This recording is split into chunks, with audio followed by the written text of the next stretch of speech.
My name is Brian Welsh. As Richard said, I'm the Chief Executive of Nido Student, and I've been involved in investing in developing, owning and operating purpose-built student accommodation across Europe since 2005.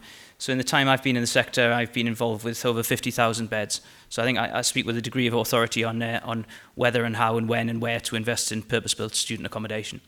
So Nido, I should say actually in relevance to Spain, I was the one of the team who founded the Nexo Residencias business, which currently owns and operates over 2,000 beds in Spain. So we did that in 2012. So we were around there, just behind Azora and Reza. We did look very, very closely at that business in deciding whether and how and where to enter Spain. And just by way of background, we were very fortunate to buy an operating asset initially. And I think people who've heard me speak at conferences before about Spanish student accommodation might recall that our intention was always to turn the whole system into a UK-style product. And very quickly we realized that there was real value in learning from the local product, the local systems and processes, learning about especially catered accommodation, which we had no intention of doing initially. We entered Spain saying it's going to be only freehold, certainly no catering, and actually very quickly we changed our minds and learned about how great the catering offering can be, and actually learned how to play the concession game as well, and we were very successful. And in over 2012 to 2014, we won 4 concessions from different institutions in Spain and developed the business that way. So Nido Student has been established since around 2010. It is very well known for its experiential offering to students, and it's very well known for listening to students. We are the UK's #1 student accommodation property manager, as voted by Property Week. So at the moment we have about 7,000 beds in the portfolio. This slide is slightly out of date. We're closing another 2,000 beds early next week, so that's in closing mode. So we're going to have a large presence in another new European country, which I'm not permitted to announce yet. As you'll see, we're building 1,000 beds in Oporto at the moment. We're also building 400 beds in Lisbon. There are a few spaces on the map currently, mainly in Spain, not through want of trying, but as we're seeing, there's a very popular rush towards purpose-built student accommodation in Spain. But what's really important about student accommodation and is important to understand about it is this asset class is not purebred real estate. It is a very highly intensive operational asset class. I sold a bunch of assets to a set of funds, German pension funds in Ireland a few years ago, and their asset manager pretty quickly came to me and said, well, that's the deal done. This is where we sign a 10-year lease and we all go down the pub. Well, actually, this isn't that. This is where that student's mother phones you up as the chief executive of the business to say he doesn't like his flatmate. Right? This is a very operationally intensive business, and anybody seeking to get into it needs to be very, very aware of that and comfortable with it. And also the students change, their expectations and their needs change all of the time. These are a really diverse group. We are now building developments that my kids will live in, and my kids are 6 and 8. So in 10 years' time, my daughter, who's 8, will be moving into a development like this. So we need to bake flexibility initially into the business, and that's something that's quite often missed out in business plans. So we spend a lot of time listening to our students, and we understand what they need and what they want. We've talked a little bit about millennials today, and students are the next generation coming through, Generation Z. They talk a lot about community, they talk about well-being, they talk about sustainability, and they talk about design and technology. So we design our residences with these 4 pillars in mind, and we think that's really, really important, and we try to bake flexibility in, as I said. And also we do a huge amount of experiential programming for the students around just delivering a bed. And this is increasingly what they are looking for. And also it helps us drag students out of the normal residential apartments that they might otherwise be choosing to live in.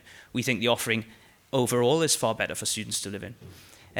We do a bunch of community stuff. We do a load of charity work. We have a load of well-being initiatives, from yoga classes to doggy daycare, which is where you bring a load of puppies in around exam time and people stroke dogs.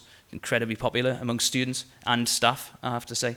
Sustainability, we gave out 2,000 Nido hoodies and turned all the power off to the residences for a few hours earlier on in the year to make a point about sustainability and how much of an effect people's use patterns can have on the environment. Students really respond well to this. And obviously, like all things real estate now, there's a big focus on prop tech, more so for us, because the students we're housing now have never not been able to online shop. They've never not been able to access an iPhone. This is a completely different world from the ones that you and I grew up in, which is probably more like the one our parents grew up in fairness. And sustainability, we're working on, we'll talk about trends before, we're working off mega trends as well. These are things that all young people talk about all of the time, and increasingly it's filtering through to us. So people who follow me on LinkedIn might have read my blog post, which was published yesterday, about sustainability. If not, I'd encourage you to do so and see what you can do.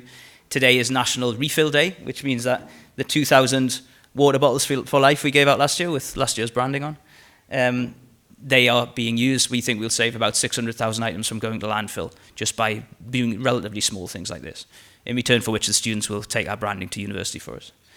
So marching on into the sector, I'm not sure if you can read that at the back, but I always think about investment in student accommodation in the following themes: urbanisation, education, internationalisation equals investment. So urbanisation is a huge trend. Lots of people are talking about it today. Everybody in real estate knows about it. There are more and more people living in cities, putting more and more pressure on housing stock, and go figure, universities are in cities. So we think that's is a huge trend.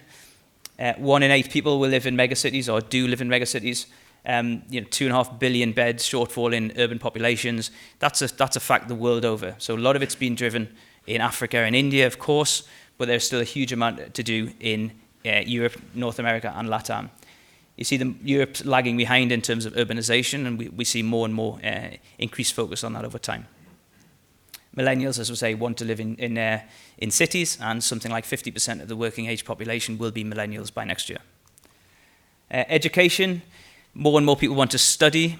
In Spain, we know we're going for 1.6, Cushman's went for 1.5 students. We're probably more accurate.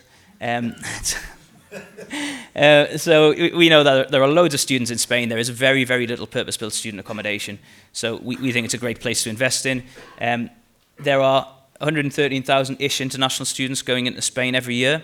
That's a little bit flattering because they don't all stay for a whole year course. You've got a lot of traveling Erasmus students, which is of note. So for first Erasmus destination, that's great. I mean, listen, Spain is fantastic.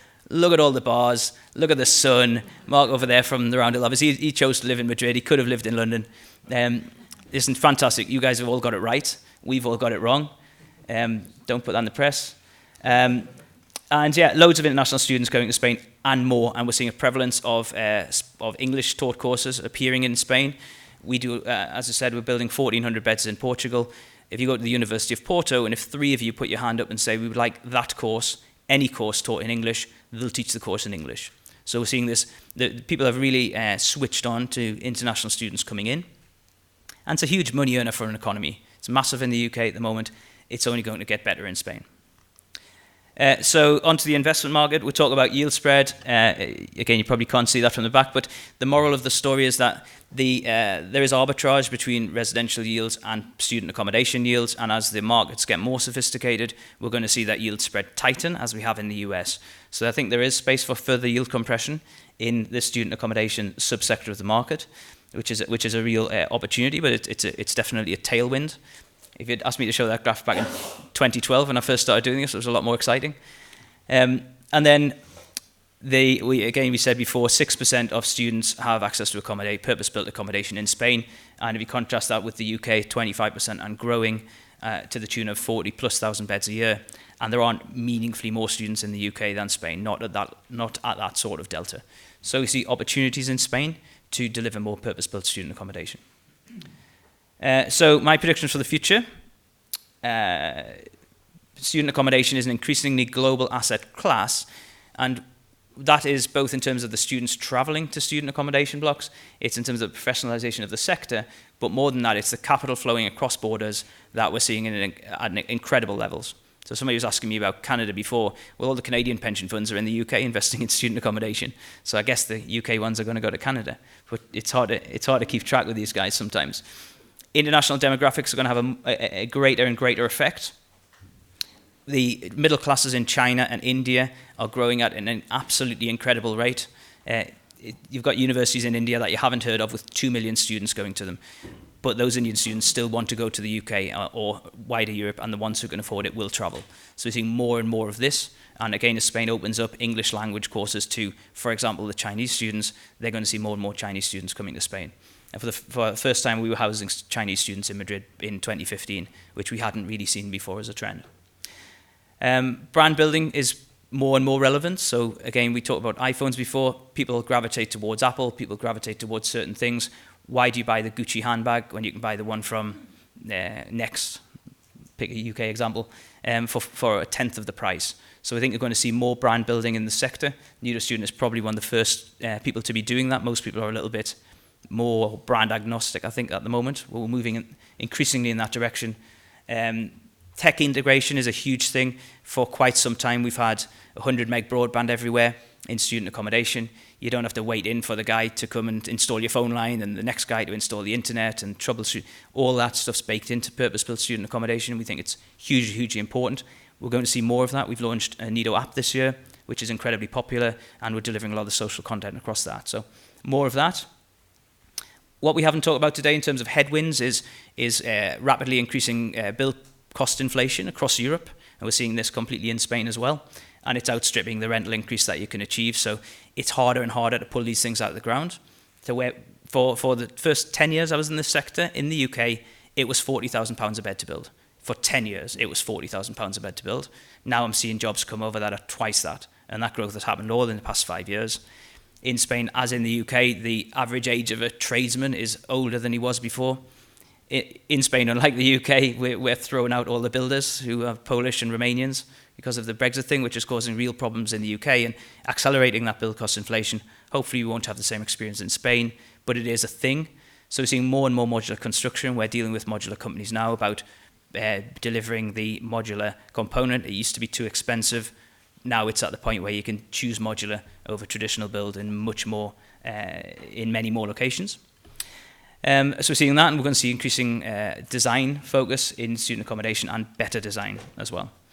And then the last one, which is not as relevant for this audience, but students are going to demand more from their university experience. When I first started 15 years ago doing this, if you gave them a bed and the shower worked most of the time and you had some sort of 2 meg internet, that was fine. Now all that is completely expected. A big comprehensive events program is also expected, and we're at the tight end of that because their students feel more that they're paying for that service. As universities become more commercial and find more ways of generating their own income, which we've seen in the UK, and I expect to see across continental Europe, we'll see students becoming more demanding. We've already seen the first student in, I'm going to say Oxford, suing the university because she failed to pass. I think we might see that sort of trend continuing, and it terrifies all the universities. So I don't really need to tell you why to invest in purpose-built student accommodation, because at least 20 people have mentioned it so far today, and that's probably why a lot of you are here. What I can say is if you want to do that, then come and talk to me and I'll happily help you. We at Nido are fully vertically integrated. We can find opportunities, develop them, operate them, manage them, stabilize them, sell them, and all of the above.